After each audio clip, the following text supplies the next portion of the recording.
Apparently there was some sort of reception going on tonight, as the people were flooding in regardless of how late it was.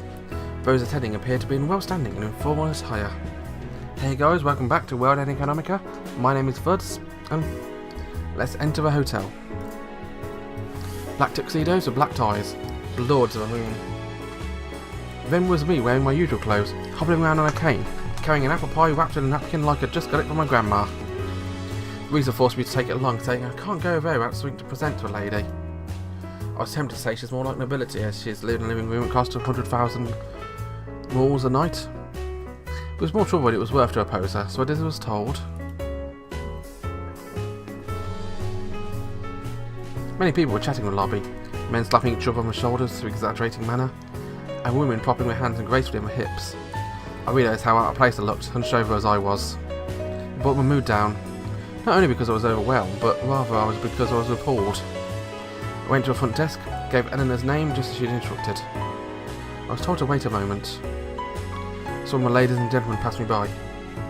Definitely was a sight calculated to make one feel like the moon was drunk with prosperity.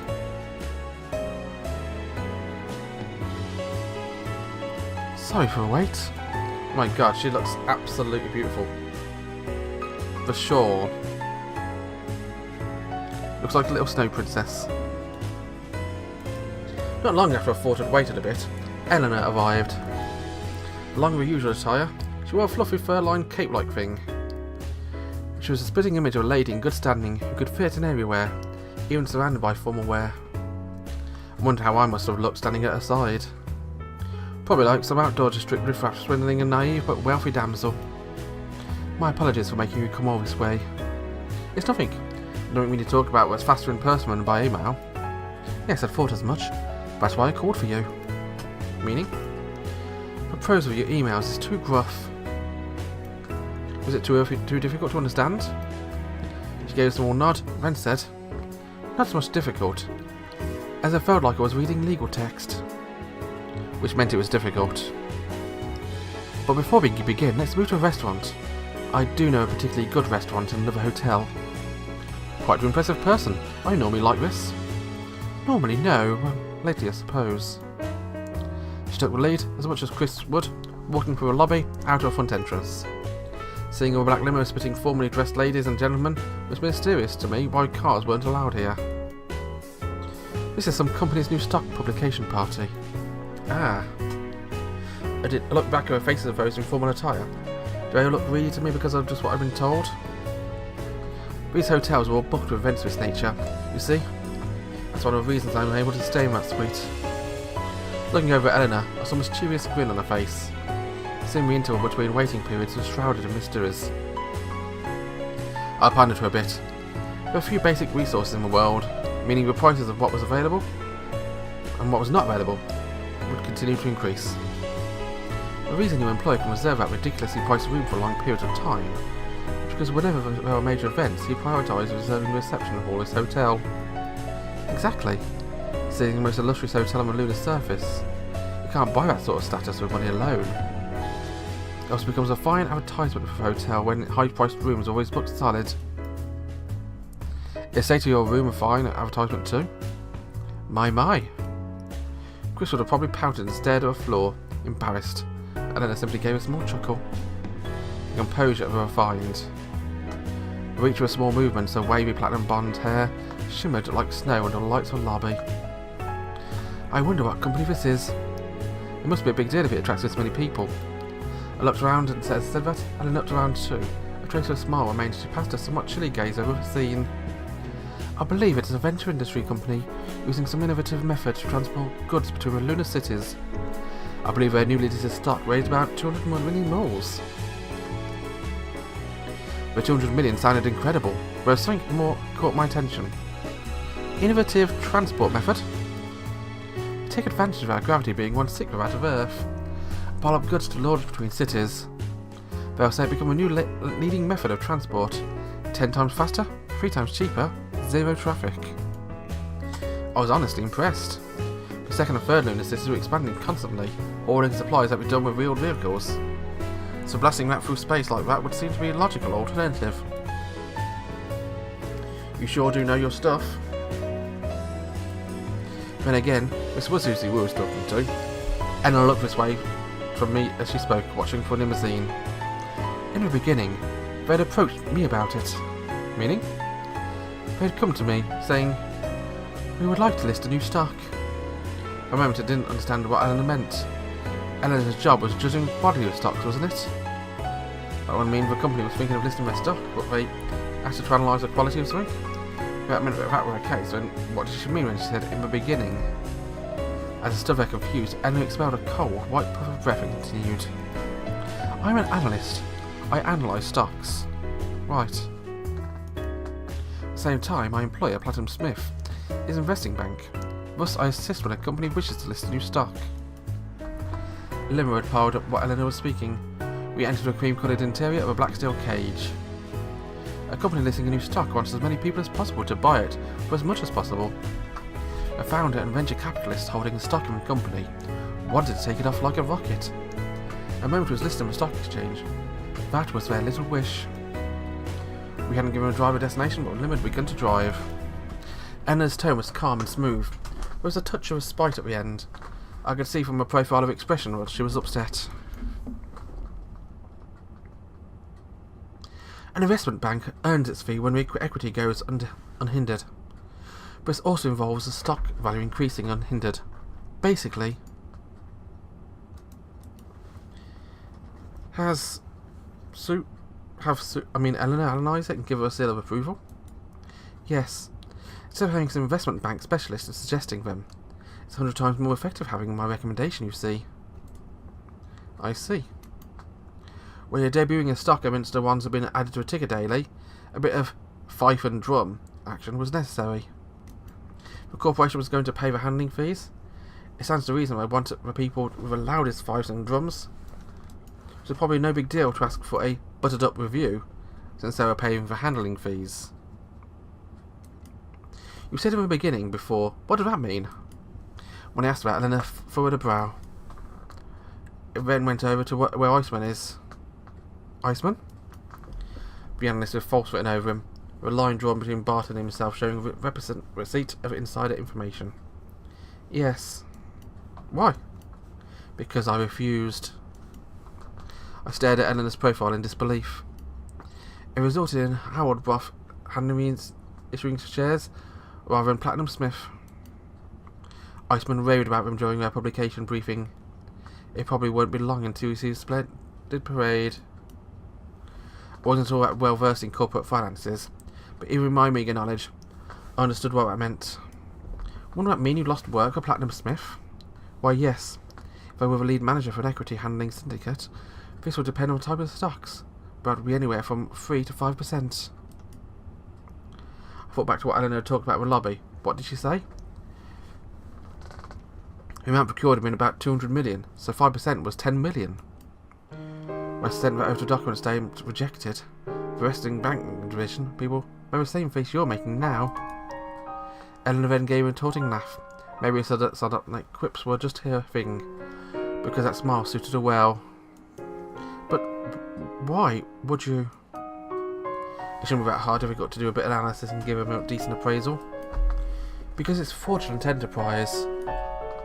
She stated it flatly. Shipping by shooting in between domes. She raised her chin and chortled like a noble would.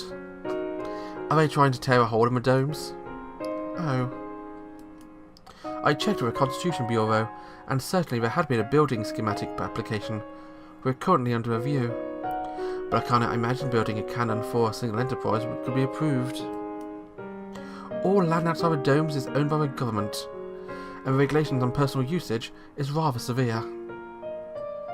All that's permitted are astronomical observatories, outer space research institutions, and energy-producing panels.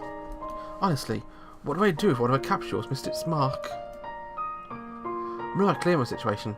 Could it be they're trying to swindle the Terrans? Lunarians as a whole are being swindled. This company is neither a cannon nor a capsules.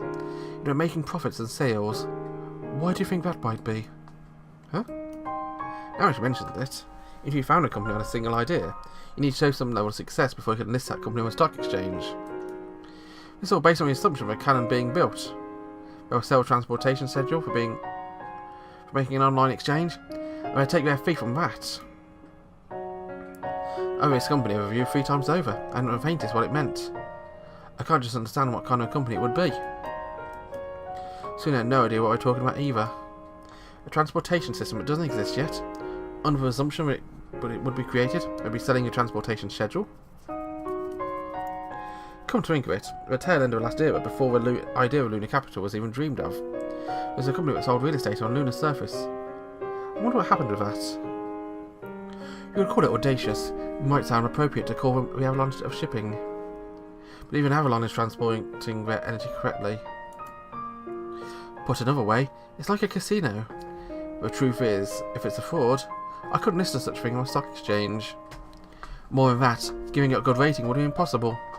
I knew this, and that's why I rejected it. Abide by your own justice. Eleanor said that as I continued to watch her profile. There are parties held every night, just as lively as in the lobby of hotels on the moon. Practically all of them were the same. The stock exchange is too much of a bull market, where just listing those stocks made them shoot up worth. The founder is quite wealthy, but he was able to buy beforehand and rejoicing. What happens after this probably doesn't matter to them at all.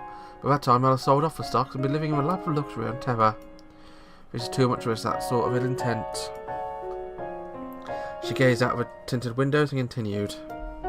However, Harold Roth's Iceman did accept it in the end. It was a great success. My defiance was probably meaningless. What Eleanor was doing was the same as what Raina and I had been doing at the government branch office. Same unmasking dubious government subsidy abuse. Coming from a masses, stuff like this was truly meaningless. The piles of similar requests filed at other branches, officers undoubtedly passed them right through. Even if we rejected them all, they passed over elsewhere and it turned out the same. But I didn't believe that mine and Raina's actions were meaningless. You're right about that it might have not have any effect on the system as a whole. But I don't think it's meaningless if you're doing what you feel is incorrect. She turned from the saloon outside and brought her gaze to me, and smiled and looked downwards a bit. My apologies. Thank you.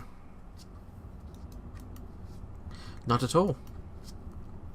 After I said that, Eleanor turned to the window again and looked outside. She appeared to be terribly exhausted. Getting my way is actually causing a bit of a problem, though. Huh? Just as I said that, the car stopped. She turned to look at me. This is a problem I must solve. From this day, should we not enjoy ourselves insulting Avalon? Her smile was downright devilish, lit by the light flooding in from the open door.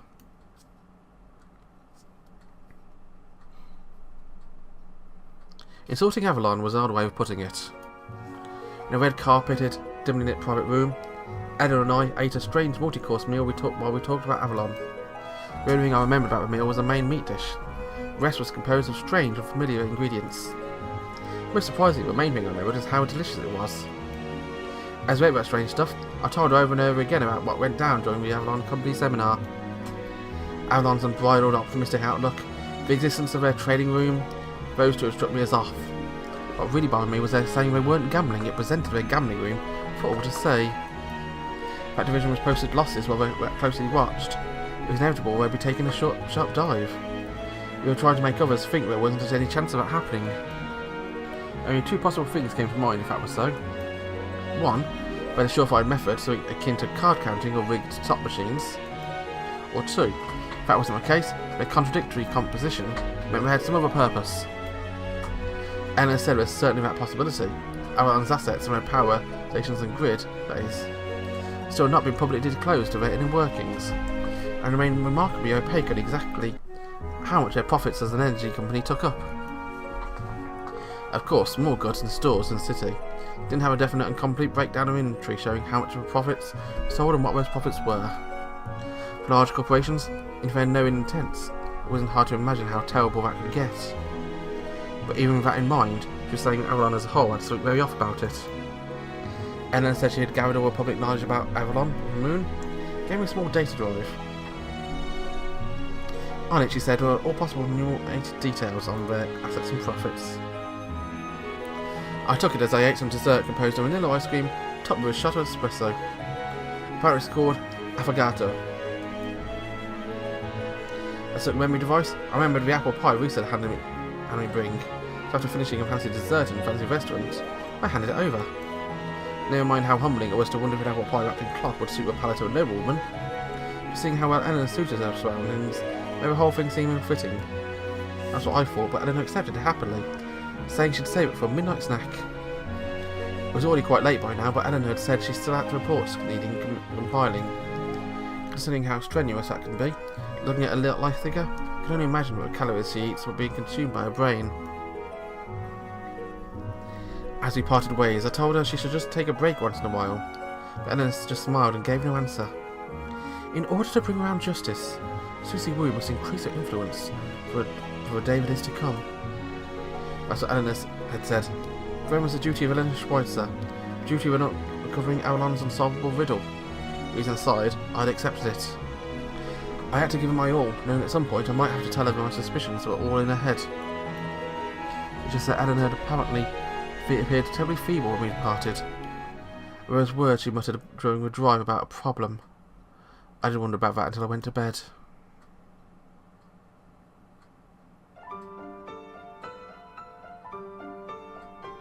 Remember those people so were gathered at the Optimism Gauging Programme? Without even asking, they sent us tableted versions one after the other. You can find out about those programs next time.